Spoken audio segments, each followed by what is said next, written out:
E aí, turma da curiosidade sobre rodas, prontos para mais uma viagem nostálgica? Hoje, a gente vai pegar a máquina do tempo, mas não para falar dos carros que a gente vê na rua até hoje. A gente vai desenterrar a história de uns verdadeiros dinossauros do nosso asfalto, uns carros que, olha, fizeram um barulhão na época, mudaram o jogo de alguma forma, de repente, sumiram do mapa.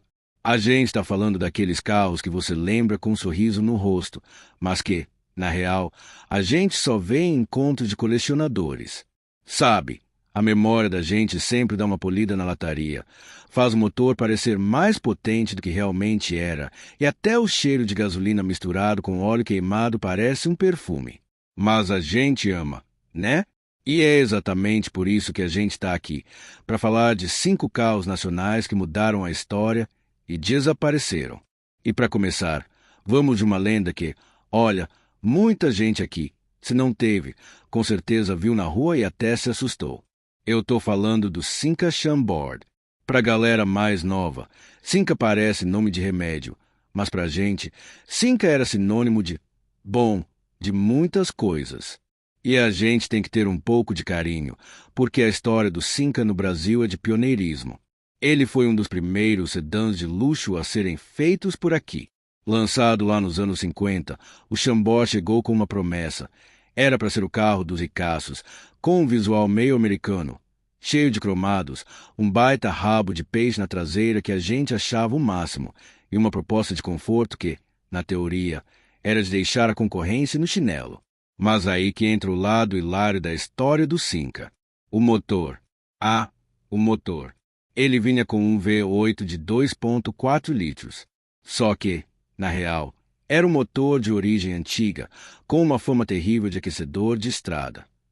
A gente brincava que o carro vinha com um sistema de aquecimento extra para os dias frios, porque a temperatura da água subia mais rápido que a inflação da época. O motor Emissu era tão famoso por quebrar que a própria Cinca fez um comercial com um motor de reserva no porta-malas, como se fosse algo normal, o que hoje seria um baita mico. Além disso, a gente tem que lembrar o famoso problema de câmbio que o Cinca tinha, que fazia uma barulheira que parecia que tinha um liquidificador dentro da caixa de marchas. O carro era lindo por fora, tinha essa aura de luxo, mas o seu calcanhar de Aquiles era sua mecânica, que viveu mais de mecânico do que de motorista.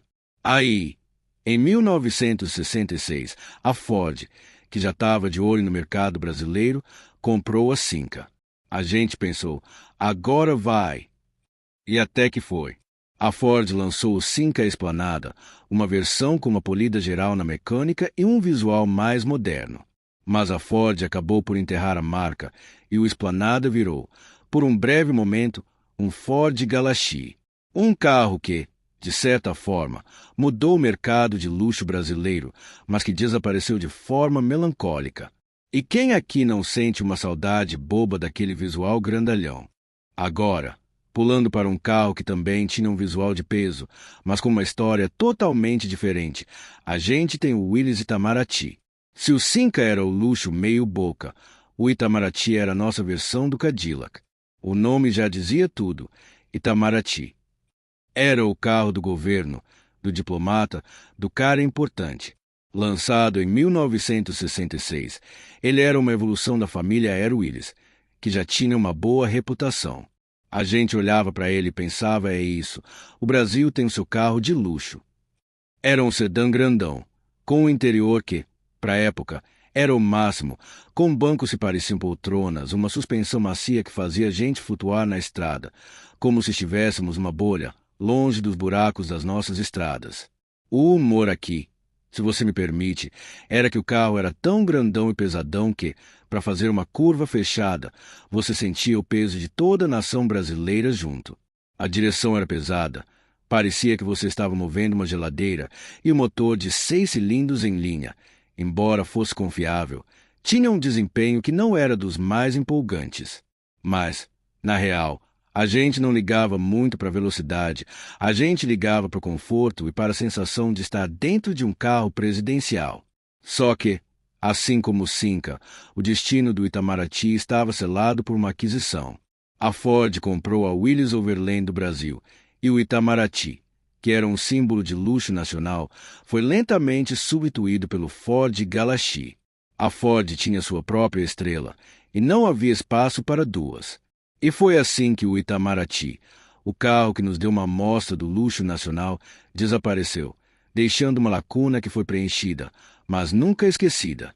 E olha, se a gente está falando de carro que marcou, a gente não pode esquecer de um que era totalmente fora da curva. Um carro que tinha um barulho de liquidificador e fazia uma fumacinha azul que, olha, dava para seguir o rastro dele de longe. Eu estou falando do DKW Wehrmacht Belcar. A DKW era uma marca alemã que, no Brasil, virou a Wehrmacht.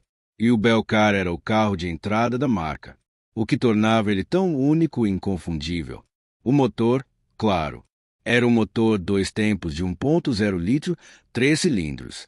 A gente brincava que ele tinha um barulho de motosserra, mas era um som que, de alguma forma, era a trilha sonora de uma época. E o cheirinho de óleo 2 tempos queimado que ficava no ar era o perfume da gasolina barata. O Belcar tinha tração dianteira, o que era uma novidade na época, e uma mecânica simples que era pau para toda obra. Ele não era o mais rápido, nem o mais bonito, mas era um carro honesto, confiável e, acima de tudo, divertido de dirigir. O humor era que, se você estivesse atrás de um, era melhor fechar a janela, porque a fumacinha azul era um charme, mas não era dos mais saudáveis. A DKW Wehrmacht fez sucesso por anos, mas a chegada de carros mais modernos, principalmente a compra da Wehrmacht pela Volkswagen em 1967, selou seu destino. A Volkswagen tinha o Fusca, o Fusquinha, e não havia espaço para um carro com uma tecnologia tão diferente e um público tão fiel, mas pequeno. E foi assim que a DKW, com seu motor 2 tempos e seu som inconfundível, desapareceu do mercado, deixando para trás uma legião de fãs que até hoje lembram com carinho daquele barulhão. Agora, se tem um carro que mudou a história do esporte no Brasil, a gente tem que falar do Puma GTB. E aqui a gente não está falando de um carro popular, a gente está falando de um sonho sobre rodas. O Puma era uma marca brasileira, e o GTB, lançado lá nos anos 70, era o carro mais cobiçado da época. Ele era um esportivo com carroceria de fibra de vidro, um visual que não devia nada aos gringos e um motor de 6 cilindros em linha do Opala. O humor aqui era que o carro era tão baixo e esportivo que, para entrar e sair dele, você tinha que fazer uma ginástica olímpica, mas a gente não ligava. A gente queria era pilotar. O motorzão do Opala dava ele uma potência que, olha, fazia a gente colar no banco, e o ronco do motor era música para os nossos ouvidos. Ele era o carro que provava que o Brasil também sabia fazer esportivo de verdade. Só que, como muitas coisas boas, a história do Puma também teve um fim. A Puma passou por dificuldades financeiras, a produção foi desacelerada e, no final, a marca foi à falência. Foi um fim triste para um carro que era o nosso orgulho nacional, o nosso supercarro. Ele desapareceu do mercado, mas a sua lenda e a sua história vivem até hoje na memória de quem teve a chance de ver um na rua ou de ter um. E para fechar, a gente tem que falar de um carro que é a prova de que beleza nem sempre é sinônimo de sucesso. Eu estou falando do Volkswagen SP2. Lançado em 1972, o SP2 foi a tentativa da Volkswagen de ter um esportivo no Brasil. E olha, que tentativa!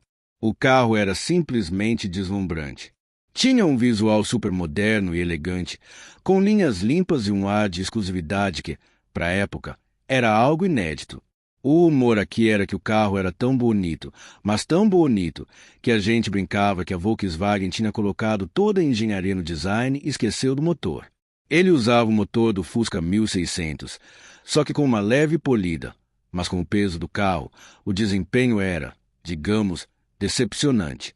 O carro era tão devagar que a gente brincava que o SP2, na verdade, significava sem potência 2.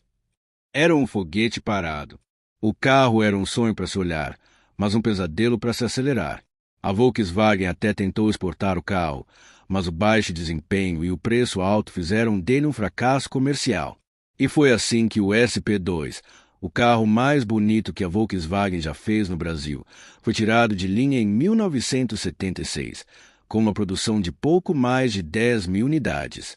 Ele desapareceu do mercado, mas a sua beleza e a sua história de fracasso, mas com muito charme, vivem até hoje. E é isso, turma. 5 carros que marcaram uma época, mudaram o nosso jeito de ver o carro e, de repente, sumiram do mapa, deixando saudades e boas histórias para contar. E agora eu quero saber de vocês. Qual desses carros te trouxe melhor lembrança? Ou qual outro carro, que desapareceu, deveria estar na nossa lista?